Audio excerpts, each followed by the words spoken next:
pag kinato kayo ni Lord at may pinagawa si Lord sa inyo, sumunod tayo. When God rebuked me, kasama ko yung aking dating jowa, nagtataas pa kami ng kamay. Mga praise and worship. Ganyan pa. Nangusap ang Diyos sa puso ko, sabi, anak, mag-break kayo. Dahil hindi kayo pure. Mali ang inyong ginagawa. At sinabi ko sa iyo, dapat ang iyong magiging asawa ay believer, follower ko. Alam nyo, habang nakataas yung kamay kong ganun, lumuha ako. Tapos unti-unting bumaba yung kamay ko. Pinilit ko pa rin, tinuloy ko pa rin. O, di ba? Nagkandaloko-loko ang buhay ko. Pag may sinabi si Lord sa inyo, gawa agad.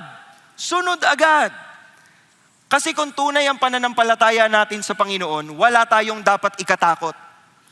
Kung sumusunod tayo kay Lord, alam natin, pag sinunod natin siya, He has the best interest in mind.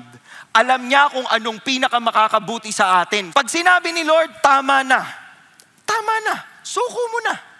So, obedience.